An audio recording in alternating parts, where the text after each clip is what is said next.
ഇപ്പോൾ വന്നൊരു വാർത്തയിലേക്ക് പോവുകയാണ്. കണ്ണൂർ ജില്ലയിലെ കോളിച്ചാലിൽ അതിഥി തൊഴിലാളി വെട്ടേറ്റ് മരിച്ചു. ബംഗാൾ സ്വദേശി ഇസ്മായിലാണ് മരിച്ചത്. പ്രതി സുജയ് കുമാറിനെ പോലീസ് അറസ്റ്റ് ചെയ്തു. അർജുൻ കല്യാടാണ് വിവരങ്ങളുമായി ചേരുന്നത്. അർജുൻ, എപ്പോഴാണ് സംഭവം? എന്താണ് അവിടെ നടന്നത്?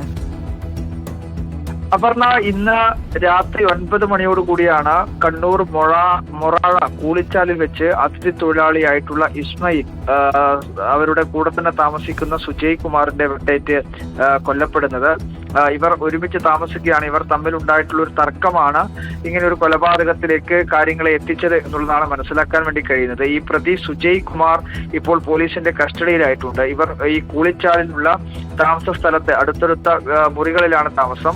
സുജയ് കുമാർ ഈ ഇസ്മയിലിനെ ഈ മുറിയുടെ ടെറസിന് മുകളിലേക്ക് വിളിച്ചു വരുത്തുകയും അതിനുശേഷം കയ്യിലുണ്ടായിരുന്ന കത്തി ഉപയോഗിച്ച് ഈ ഇസ്മായിലിനെ വെട്ടിക്കൊലപ്പെടുത്തുകയുമാണ് ഉണ്ടായിട്ടുള്ളത് എന്നുള്ളതാണ് മനസ്സിലാക്കാൻ വേണ്ടി കഴിയുന്നത്. ഇതിന്റെ കൃത്യമായ രീതിയിൽ ഈ കൊലപാതകത്തിന്റെ കാരണം എന്താണ് എന്നുള്ള ഒരു വിവരം പോലീസ് ശേഖരിച്ചു വരുന്നതേ ഉള്ളൂ. അത് കൃത്യമായ രീതിയിൽ ഒരു വ്യക്തതയോടുകൂടി പറയാൻ വേണ്ടി കഴിയുന്ന ഒരു അവസ്ഥയിലേക്ക് ഇപ്പോൾ എത്തിയിട്ടുമില്ല.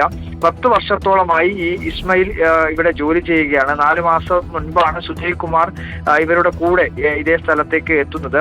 ഇതിനിടയിൽ ഇവർ തമ്മിലുണ്ടായിട്ടുള്ള ചില കാരണങ്ങൾ അത് വൈരാഗ്യത്തിലേക്ക് നയിച്ചു എന്നുള്ളതാണ് മനസ്സിലാക്കാൻ വേണ്ടി കഴിയുന്നത്. ഈ സുജയ് കുമാറും അതിഥി തൊഴിലാളി തന്നെയാണോ? കൊലപാതകത്തിന് പിന്നിൽ ലഹരി ഉപയോഗിച്ചതുമായി ബന്ധപ്പെട്ട തർക്കങ്ങളോ മറ്റോ ആണോ? അത്തരത്തിൽ എന്തെങ്കിലും വിവരം ലഭിക്കുന്നുണ്ടോ?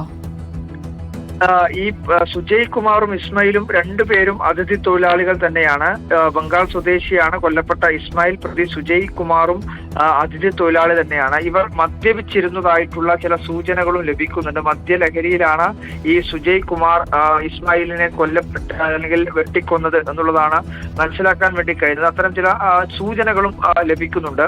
പക്ഷേ കൃത്യമായ രീതിയിൽ ശാസ്ത്രീയ പരിശോധന നടത്തിയതിനു ശേഷം മാത്രമാണ് ഇതിനകത്ത് മദ്യപിച്ചിട്ടുണ്ടോ കാര്യങ്ങളെല്ലാം വ്യക്തതയോടുകൂടി പറയാൻ വേണ്ടി കഴിയുകയുള്ളൂ. എന്തായാലും ഈ പ്രതിയെ വളപട്ടണം പോലീസാണ് ഇപ്പോൾ പിടികൂടിയിരിക്കുന്നത്. അതിനുശേഷം ഈ സംഭവം നടക്കുന്നത് തളിപ്പറമ്പ് പോലീസ് സ്റ്റേഷന്റെ പരിധിയിലാണ്.